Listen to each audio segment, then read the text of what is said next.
नमस्कार। काफ़ी दिन बाद मेरा चैनल उल्टा सुल्टा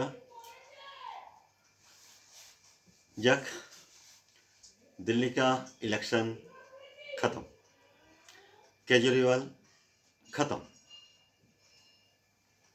तो मेरा कोई सारे दोस्त ये पूछ रहा था दिल्ली का इलेक्शन में कौन जीतेगा कौन हारेगा।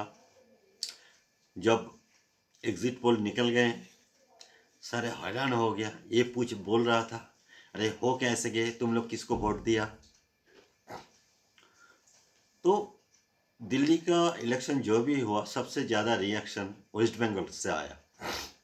वेस्ट बंगाल वाले ने ये सोच रहा था दीदी केजरीवाल हार कैसे गया, यहाँ पे सब कुछ फ्री है, इलेक्ट्रिक फ्री है, बस का किराया फ्री है, इतना सारे फैसिलिटीज़ के बाद भी केजरीवाल हार कैसे गए।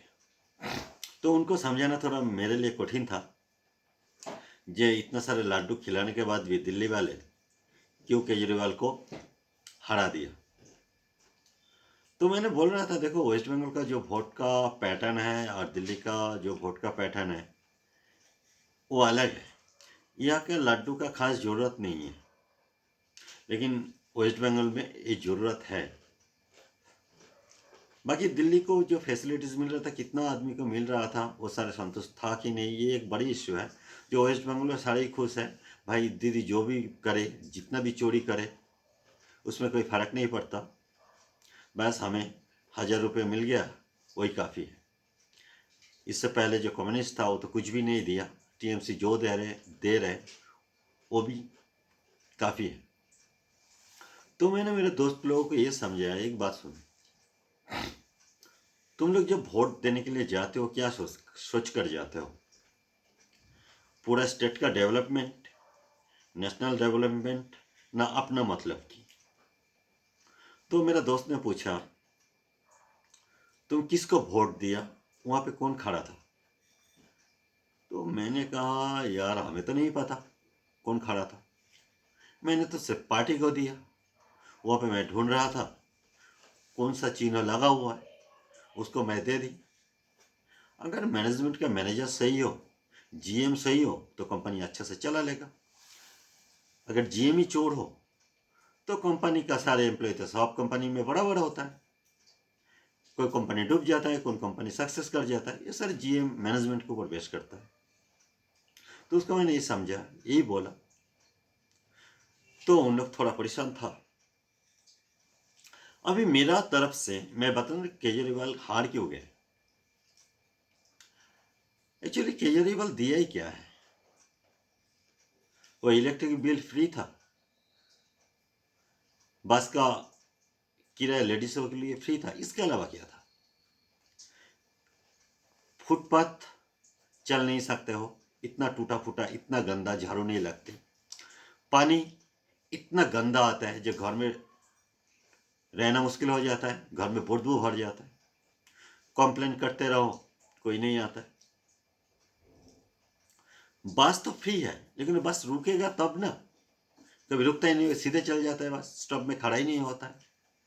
बिल्कुल जब से चल रहा है मेरे से 2-3 जगह में रुकता है, बाकी तो चलते ही रहता है। बस देखा दिया, इतना किलोमीटर बस चल गया, पैसा मिल गया उनको, तो रुकने का क्या जरूरत, पैसेंजर लेने का क्या मतलब होता है, वो लेते ही नहीं थे। अभी इलेक्ट्रिक बिल का क्या बताऊं। दूसरा पॉइंट ये था गंदगी।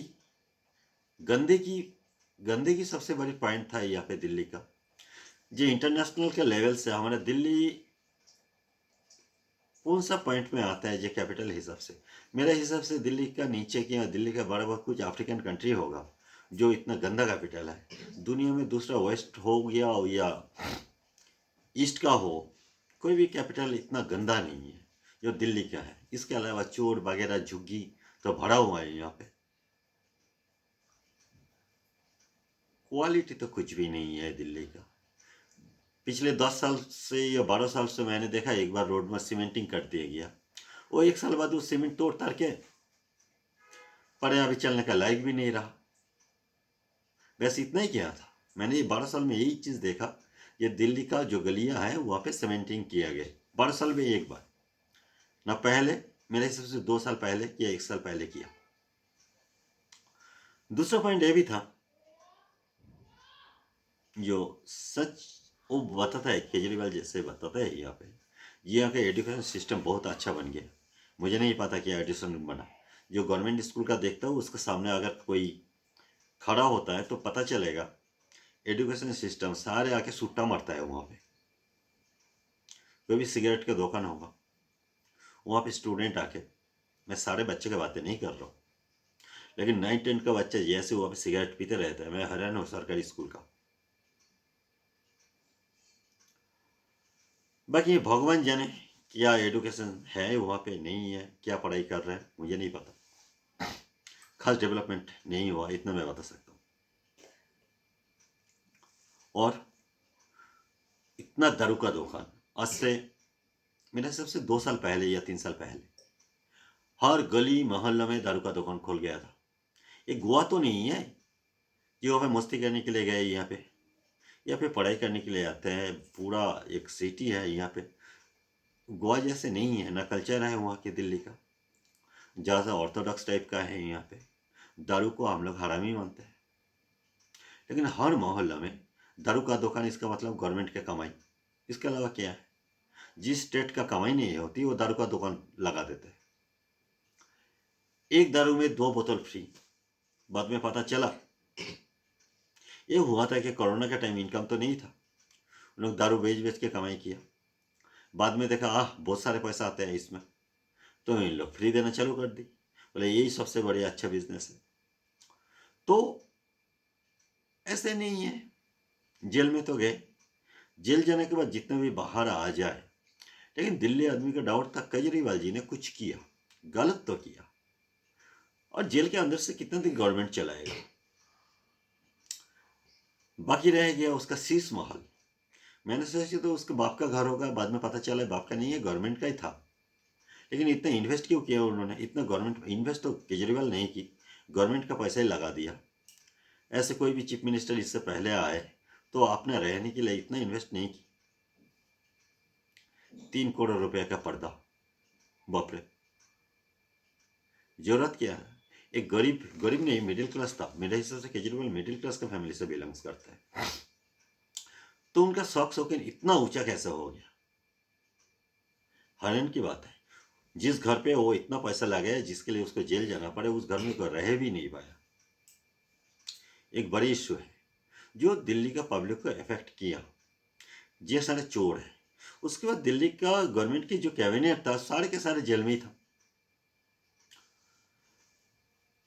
1-2 हो गया, फिर आया कृषक आंदोलन, फिर आया सीए आंदोलन, पंजाब से आया, इंडिया गेट पे उन लोग हल्ला मचाया, लाल किला में लगा दिया, ट्रैक्टर लेके घूमते रह गया, दिल्ली का गवर्नमेंट देखते रह गया उसको बाधा देने के लिए।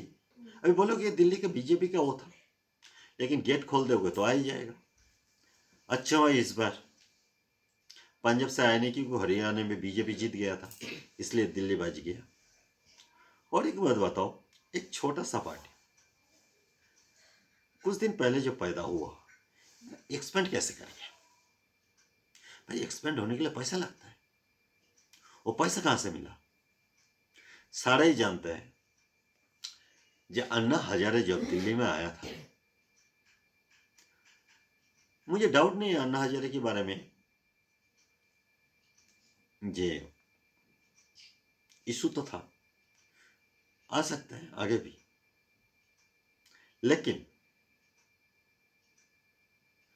आप इस पॉइंट को स्वयं से पकड़ पाओगे कहां पे? पता है, अगर बांग्लादेश देखोगे, छोटा सा रिजर्वेशन लेके स्टार्ट कहां से हुआ था? रिजर्वेशन। उसके बाद लास्ट कहां पे हुआ? देश का प्रधानमंत्री देश से भाग गया, 500-700 स्टूडेंट मर भी गए, पूरा आग लग गया। अभी बांग्लादेश का क्या हालत है? आपको नहीं लगता ये कोरोना से पहले और कोरोना के बाद एक के बाद एक के बाद एक काफी सारे प्रॉब्लम चल रहा था यहाँ पे? अन्ना हजारे भी वहाँ पे। इन लोग क्या किया, अन्ना हजारे आया, मुझे नहीं पता अन्ना हजारे सेटअप था कि नहीं। जब अन्ना हजारे आ गया, इन लोग सारे जो एनजीओज वाले हैं, जो बहुत पॉपुलर है, उन लोग सारे इकट्ठा हो गया। उसके साथ मीडिया भी आ गया, फाइनेंस करने के लिए बड़े बड़े पैसा वाले भी आ गया।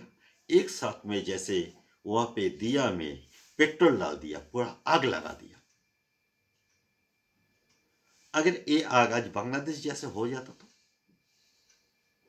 लेकिन नसीब अच्छा है हमारा, ऐसा नहीं हुआ। तो मुझे लगता है जो केजरीवाल को जो डीप स्टेट है वो फिक्स किया था, यह पे फाइनेंस हुआ था, यह पे मीडिया को पैसा दिया गया था, मीडिया इसको सपोर्ट में बड़ा चढ़ा कर बातें कर रहे थे, पब्लिक बेवकूफ बन रहा था, इकट्ठा हो गया। जस्ट देखो यूनुस क्या किया, वो डीप स्टेट का एक पैदाइश था। बहुत कोशिश की डिस्टर्ब करने के लिए,